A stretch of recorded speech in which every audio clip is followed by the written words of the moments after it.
Donc dans cette partie, on va voir un certain nombre de modes de définition explicite d'application linéaire. On va voir qu'on n'est pas obligé d'avoir la correspondance complète pour définir une application linéaire.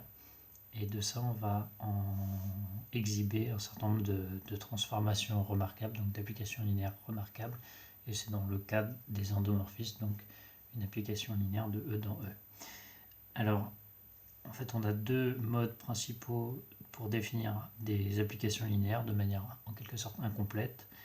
C'est-à-dire, on n'a pas besoin d'avoir la correspondance complète. On peut définir, lorsque l'espace de départ E est de dimension finie, une application de E dans F, elle sera entièrement déterminée par l'image d'une base, c'est-à-dire il suffit d'avoir l'image de n vecteurs et non pas l'image de tous les vecteurs de E pour définir la correspondance de F. Et une autre façon de faire, c'est si on arrive à décomposer notre espace comme étant la somme directe. Donc par exemple ici, si E ce serait l'espace tout entier, on peut dire que c'est une droite somme directe avec un plan. Si on connaît l'image uniquement sur E1, c'est-à-dire la restriction E1, ça serait la restriction par exemple à la droite. Et si on connaît l'image sur E2, c'est-à-dire la restriction sur le plan. Si on connaît uniquement la partie sur la droite et uniquement sur le plan, alors on peut en déduire par linéarité l'application complète sur l'espace tout entier. Et donc c'est un résultat très général qui marche aussi, c'est-à-dire il suffit de l'avoir sur chacun des composants d'une somme directe, ou sinon il suffit de l'avoir sur une base de E, et on va démontrer cette proposition. Donc on va démontrer la proposition 2.1, qui est donc que si on a l'espace de départ qui est de dimension finie, donc qui est engendré par une famille finie, si on en prend une base E1, En, alors l'image d'une base détermine entièrement l'application linéaire. Donc en fait, il suffit de dire, on considère une application F qui va de E dans F, et on connaît déjà les images. Alors je vais appeler par exemple, on connaît VI qui est l'image uniquement de F de EI, et donc ça c'est un vecteur de F. Alors la question c'est comment on peut en déduire la correspondance complète, et est-ce que l'application sera bien linéaire. Donc en fait, pour un vecteur U de E, il faut réussir à construire que vaut F de U. On a U s'écrit comme étant la somme des lambda I EI, I allant de 1 à N, ça c'est parce que c'est une base et les lambdas sont uniques. Donc F de U égale à F de la somme des lambda IEI. Mais étant donné qu'on veut que l'application soit linéaire, on va dire que ça vaut la combinaison linéaire des images. Et ici, on a récupéré f de i, autrement dit, on connaît bien toutes ces valeurs-là, ça vous fait la somme. Alors là, cette étape-là, c'est car f est linéaire. Ça vaut la somme des lambda i vi.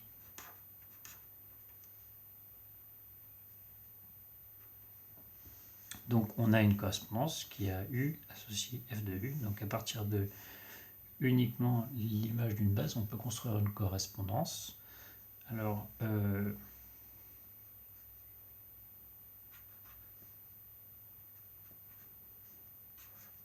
très explicitement, ça fait ça. On a une règle de calcul, donc une correspondance qui permet de dire à U, on associe la somme des lambda I VI.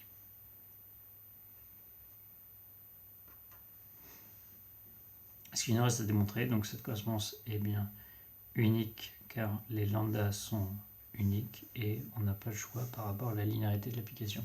La question c'est est-ce que cette application-là, qui est créée comme étant ici, est-ce qu'elle est bien linéaire? Alors f est linéaire, pourquoi? Donc il suffit de prendre deux vecteurs ici, U1 et U2.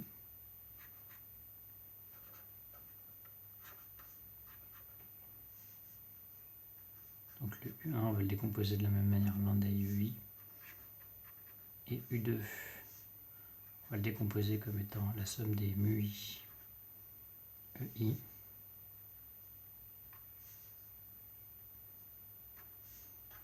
des vecteurs de E et en point scalaire. Je vais l'appeler alpha pour ne pas mélanger les contextes. Et donc on veut calculer que vaut f2 U1 plus alpha U2. Alors déjà, la première remarque, c'est qu'étant donné qu'on a la combinaison linéaire ici, la combinaison linéaire, je peux remplacer simplement.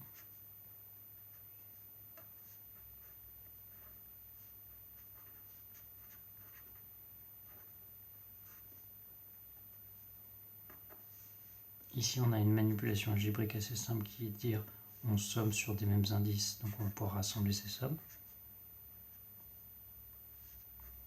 Et on a le EI qui peut se mettre en facteur. Donc on a bien les coordonnées dans la base, et on sait que l'image des coordonnées dans la base, c'est donc cette expression-là.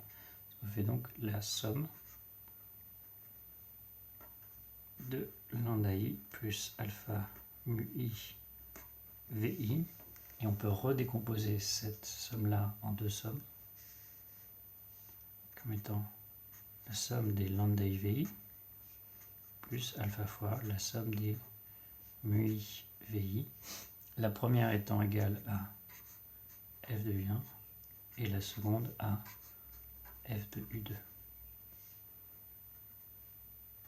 Autrement dit, on a bien créé une application linéaire en supposant connue uniquement l'image de notre base, ce qui démontre la proposition 2.1. Donc pour la proposition 2.2, on part du fait qu'on connaît une décomposition de E comme étant E1 plus somme directe avec E2, et on connaît donc F1, une application linéaire, qui est en fait la restriction à E1, c'est-à-dire c'est une application qui va de E1 vers E, et F2, une application de E2 vers E. Et la question c'est, est-ce qu'il existe une unique application telle que sa restriction à E1 vaille F1 et sa restriction à E2 vaille F2? Donc on a deux points qui sont l'existence et l'unicité. On va commencer par l'existence. Donc pour faire l'existence, on va être très explicite, c'est-à-dire on va créer la correspondance, encore une fois. Donc pour un vecteur U de E, on écrit U égale U1 plus U2, tandis que c'est une somme directe, c'est avec un unique U1 appartenant à E1 et U2 appartenant à E2. Et donc on pose f de U, c'est f de U, ça doit être f de U1 plus f de U2, mais on sait que sur E1, f est censé se comporter comme f1, et sur E2, f est censé se comporter comme f2. Donc en fait on peut définir f de U la correspondance comme ceci.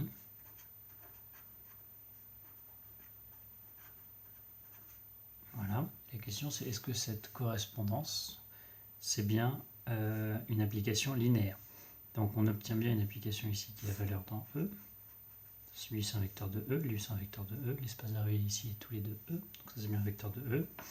Et il faut essayer de montrer que c'est linéaire, donc on prend un deuxième vecteur et un scalaire.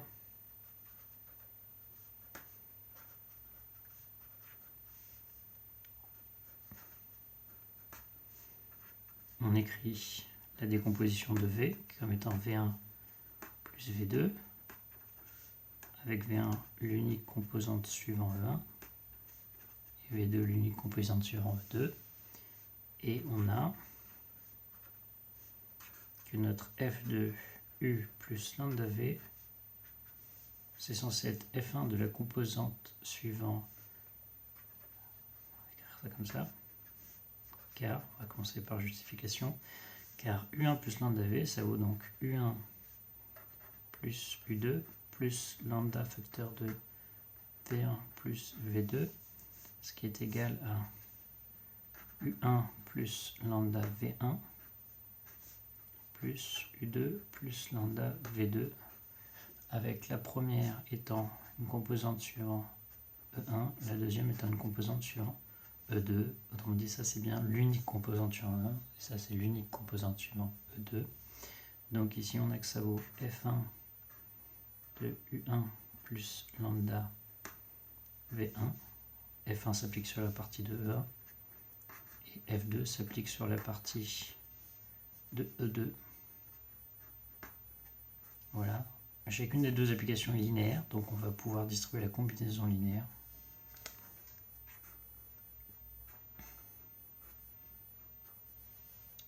Et on peut observer que ici on va rassembler tout de suite F1 de U1 plus F1 de U2 et lambda fois F1 de V1 plus F2 de V2. Cette première partie étant égale à F de U1, F de U par définition de notre correspondance, et cette seconde partie étant égale à F de V, c'est-à-dire qu'on a réussi à démontrer que F de U plus lambda V égale F de U plus lambda F de E, c'est-à-dire que F est bien une application linéaire, et maintenant de E tout entier vers E. Voilà, donc ça nous démontre qu'il existe une telle application, et ensuite on peut essayer de trouver l'unicité. Donc pour l'unicité,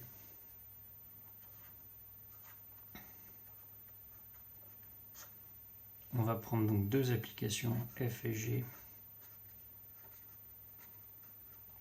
qui vérifient l'hypothèse, c'est-à-dire telle que la restriction de F à E1 égale la restriction de G à E1 égale donc F1, et telle que la restriction de F à E2 égale la restriction de G à E2 égale la fonction, l'application linéaire F2, et le but c'est de réussir à démontrer que F et G sont les mêmes applications, donc elles ont déjà les mêmes espaces de départ et d'arrivée, donc il faut juste réussir à justifier qu'elles ont bien la même correspondance. Donc comment on fait pour justifier qu'elles ont la même correspondance?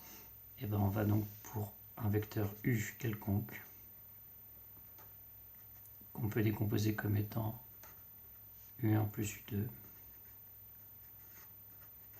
On va juste préciser que le calcul qu'on a fait au-dessus, on n'avait pas le choix pour faire le calcul, c'est-à-dire que F de U vaut nécessairement F de U1 plus F de U2, mais ça c'est donc la valeur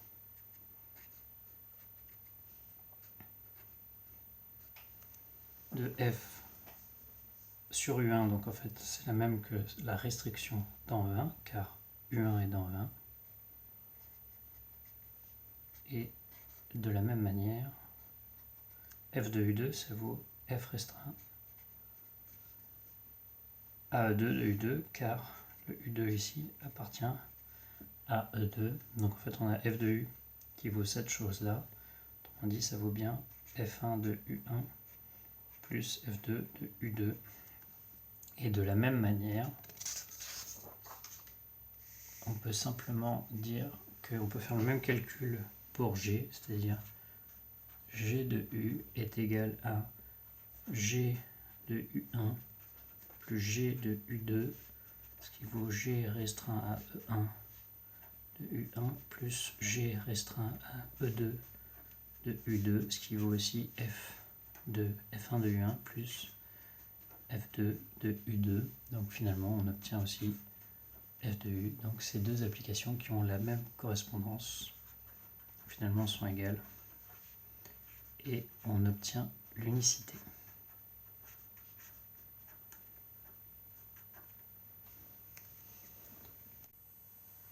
En guise d'exemple, on peut faire cet énoncé-là, c'est-à-dire on peut essayer de trouver une application linéaire f qui va de R de crochet x vers R carré, qui serait fixée par ces trois valeurs. Donc f de 1, polynôme constant égal à 1, f de x moins 1, f de x au carré moins 1.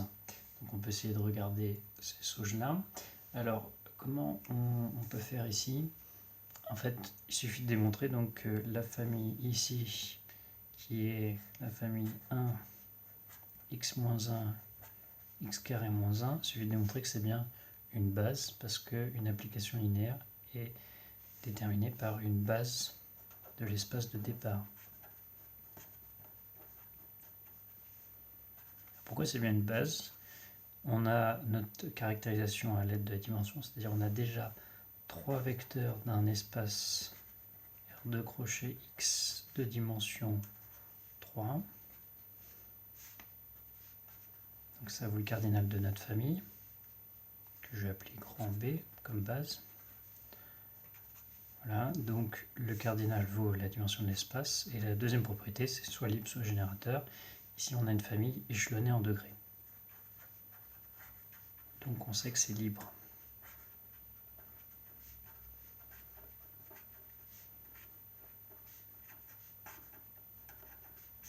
Donc par théorème de caractérisation des bases,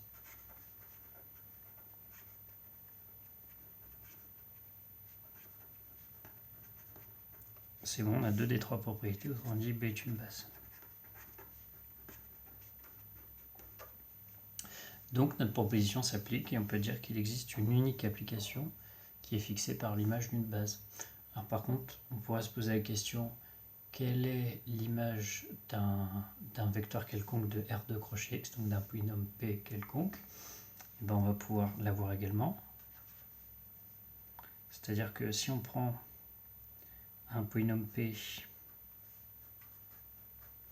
qu'on va expliciter comme étant ax carré plus bx plus c, un polynôme quelconque donc de R2 crochet X, sachant que C, B, A sont en fait les coordonnées dans la base canonique, ce serait 1x, x carré. Ici, malheureusement, on n'a pas la base canonique, donc on ne peut pas se ramener directement. On aimerait bien dire quelle est l'image de P. C'est un vecteur de R2, mais lequel? Alors ici, il faut se ramener à donc des coordonnées qui sont en fonction de x carré moins 1, x moins 1 et 1. Alors on a simplement, par exemple, ça. C'est que c'est a fois x carré moins 1, il faut rectifier, ça fait plus a, plus b fois x moins 1 pour avoir le bon nombre de x, il faudra rectifier. Donc ça fait plus a, plus b, plus c. Et donc, l'image de ce polynôme P, c'est simplement a fois l'image du polynôme x carré moins 1, b fois l'image du polynôme x moins 1, et a plus b plus c fois, et là il faut attention que justement, il n'y est pas, mais en fait il existe, c'est le polynôme constant égal à 1, fois f de 1, et on obtient bien sûr, plus qu'à réinjecter par rapport à notre définition, celui-ci ça fait 0, celui-ci ça fait b fois 1 moins 1, et là ça fait 1, 1, et donc on obtient au final la correspondance qui est, donc la première composante, ça nous fait A plus 2B plus C, et la deuxième composante, ça fait A plus C.